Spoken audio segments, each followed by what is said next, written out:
Bienvenue sur le podcast de Caroom, épisode numéro 100. Tout véhicule mis en circulation possède une carte grise, autrement appelée certificat d'immatriculation. Pour les non-initiés, ceci peut être compliqué à déchiffrer. Le but de ce podcast est de vous familiariser avec ce document qui peut sembler obscur et de vous aider à comprendre de manière simple et concise les différents champs qui figurent sur votre carte grise.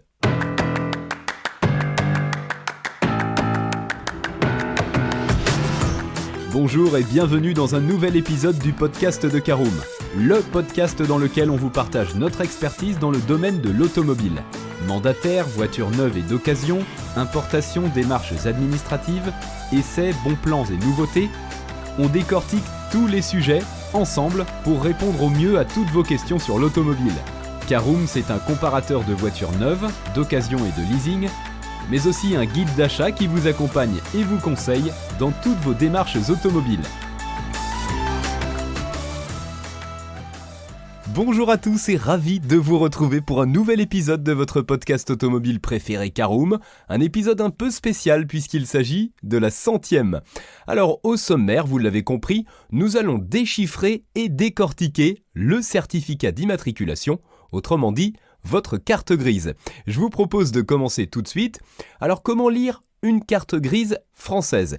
Eh bien, ce podcast suivra l'ordre logique des différents champs qui figurent sur toute la carte grise française afin d'en faciliter la lecture. Vous pouvez vous munir de votre propre certificat d'immatriculation.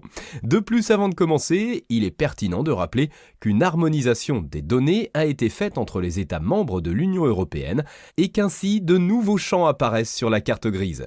Allez, c'est parti, voyons les différents champs d'une carte grise française. Tout d'abord, le champ A correspond au numéro d'immatriculation du véhicule en question. Celui-ci est le même que sur la plaque d'immatriculation. Le nouveau format comporte une suite en 2 lettres, puis 3 chiffres, et à nouveau 2 lettres. Voici un exemple, AA 111 AA. Le champ A1. Le sous-champ ou la sous-catégorie A1 indique le numéro d'immatriculation précédent du véhicule. Cependant, ceci ne concerne pas les véhicules neufs, car ce champ est prévu dans le cas d'une réédition de la carte grise. Alors passons au champ B. Sachez que la première immatriculation apparaît sous ce champ. Elle est attribuée à tout nouveau véhicule mis en circulation pour la première fois. Le champ C, ce n'est pas cette fois-ci du véhicule, mais de son propriétaire dont il est question. Ce champ regroupe en effet diverses informations importantes et c'est pourquoi il est subdivisé en 4 sous-catégories. Alors, première sous-catégorie, le champ C1. Nous retrouvons dans ce champ les noms et prénoms de l'acheteur ou de l'acquéreur. Ils doivent être identiques à ceux figurant sur le certificat de cession, que le véhicule fasse l'objet d'une vente ou non. Dans le champ C3 apparaît l'adresse du titulaire principal. Celle-ci sera l'adresse de destination en cas de contravention par exemple. Dans le champ C4, il y a tout d'abord le C4A qui certifie que la personne mentionnée dans le champ précédent est en effet propriétaire du véhicule. Dans le cas où le véhicule est la propriété de plusieurs personnes, la sous-catégorie est donc le C4-1. Elle sert à indiquer le nombre de propriétaires ainsi que les noms et prénoms du ou des copropriétaires, c'est-à-dire des titulaires de la carte grise. Allez, passons au champ D. Ce champ permet le renseignement des informations générales sur le véhicule. Plusieurs sous-catégories, tout d'abord le champ D1. Nous retrouvons dans ce champ D1 le nom de la marque du véhicule. Dans le champ D2, si ceux-ci sont disponibles, nous retrouvons le type, la variante et la version du véhicule renseignée sous forme de code. En D2.1 est indiqué le CNIT pour Code national d'identification du type. Il est utile entre États membres de l'Union européenne si le véhicule fait l'objet d'une importation. Dans le champ D3 est indiqué le nom commercial ou modèle du véhicule. Allez, on passe au champ E. Le numéro que vous retrouvez dans ce champ est le numéro unique d'identification du véhicule, autrement dit son numéro de série. Passons au champ F. Ce champ concerne les informations sur les masses maximales que le véhicule a l'autorisation de supporter. Alors plusieurs sous-catégories dans ce champ F. Tout d'abord F1. Nous trouvons ici le poids total autorisé en charge, autrement appelé PTAC indiquée en kilogrammes. Cette masse est établie par le constructeur. Dans le champ F2, la masse en charge maximale est établie par le pays où le véhicule est immatriculé et est indiquée en kilogrammes. Enfin, dans le champ F3, on indique la masse du véhicule ainsi que la masse de tout ce que le véhicule serait susceptible de tracter comme une remorque ou un autre véhicule, également indiqué en kilogrammes. Elle est établie par le pays où le véhicule est immatriculé. Allez, on poursuit notre exploration de la carte grise, passons au champ G. Ce champ renseigne encore une masse en kilogrammes, mais il s'agit cette fois de la masse du véhicule en comptant la carrosserie plus la masse d'un dispositif d'attelage s'il s'agit d'un véhicule tracteur dans une autre catégorie que M1. Dans le champ G1, c'est une sous-catégorie, on trouve le poids à vide national. Dans le champ H, on indique la période de validité du certificat d'immatriculation si celui-ci n'est pas illimité. Ainsi, sauf en cas particulier, ce dernier reste vide. Dans le champ I est indiquée la date d'émission du certificat. Dans le champ I1, la sous-catégorie, on indique la date d'émission du précédent certificat s'il y en a eu un. Dans le champ J, on répertorie la catégorie du véhicule. Dans le champ J1, qui est donc une sous-catégorie, on précise si le véhicule en question est utilisé à des fins personnelles ou professionnelles. Autre sous-catégorie, J2, cette fois-ci, nous retrouvons la désignation de la carrosserie selon les normes européennes. En J3, en complément de la sous-catégorie précédente, on renseigne la carrosserie selon la norme nationale. Allez, on passe au champ K. On indique ici le numéro de réception par type. Celui-ci est indiqué uniquement s'il s'agit d'un véhicule provenant d'un pays étranger. Passons au champ P, qui renseigne sur l'énergie et la puissance du véhicule avec plusieurs sous-catégories. Tout d'abord P1, sont indiquées ici la capacité des cylindres du moteur ou la puissance du véhicule. Ces données sont indiquées en litres pour les voitures et en centimètres cubes pour les motocyclettes. En champ P2, vous retrouverez la puissance nette maximale en kilowatts. Ensuite, dans le champ P3, le type de carburant ou autre énergie comme l'électricité qui fait fonctionner le véhicule sera renseigné et noté sous une abréviation. Nous pouvons notamment retrouver l'abréviation ES désignant un véhicule roulant à l'essence. En champ P6, la donnée notée est la puissance administrative nationale, autrement appelée cheval fiscal. Elle évalue la puissance du moteur et est notée avec l'abréviation CV. Cette donnée est importante car elle est utilisée dans le calcul du montant de la carte grise et de la taxe sur l'immatriculation.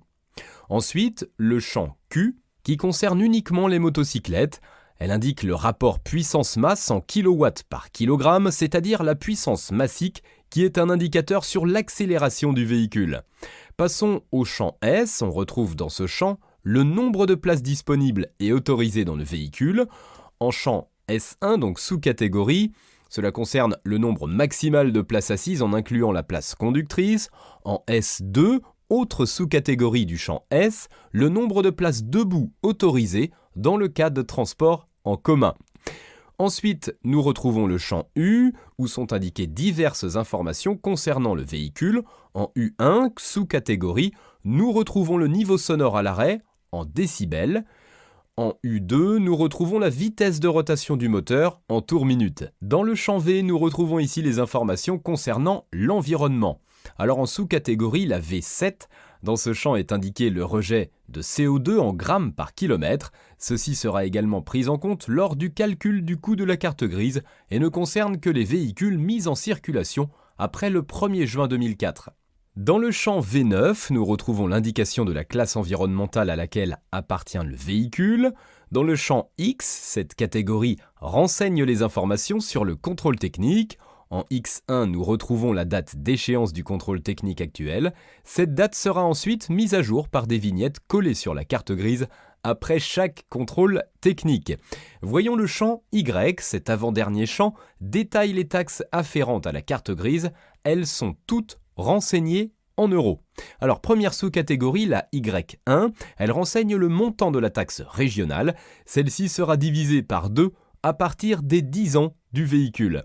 En champ Y2, cela concerne uniquement les véhicules utilitaires. En effet, Celle-ci renseigne la taxe forfaitaire pour le développement des actions de formation professionnelle dans les transports.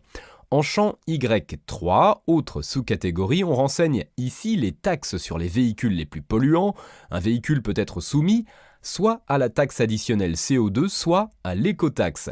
Notons par la même occasion que les véhicules immatriculés à partir du 1er janvier 2014 sont réglementés par les nouveaux barèmes de l'écotaxe.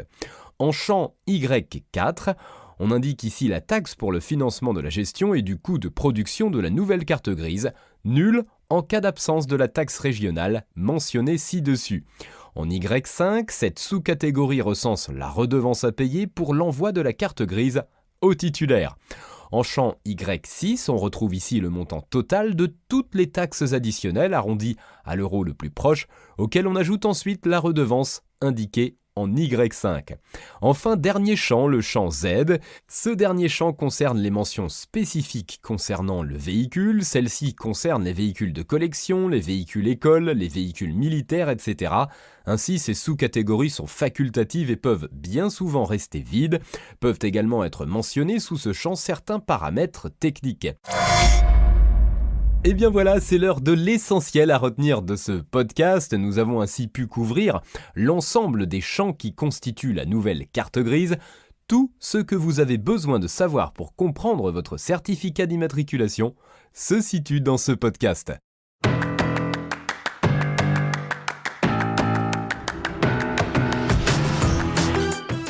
Et bien voilà, on en a fini pour ce 100e épisode. Si vous souhaitez avoir davantage d'informations, n'hésitez pas à aller lire l'article en entier. On a mis le lien dans la description, plus quelques bonus. Vous pouvez également le retrouver en tapant Caroom, lire carte grise sur Google. Et si vous avez encore des questions, vous pouvez laisser un commentaire sur l'article ou les poser sur notre forum. Merci d'avoir écouté cet épisode jusqu'au bout. S'il vous a plu, n'hésitez pas à vous abonner au podcast depuis votre plateforme préférée, à le partager autour de vous et sur vos réseaux sociaux.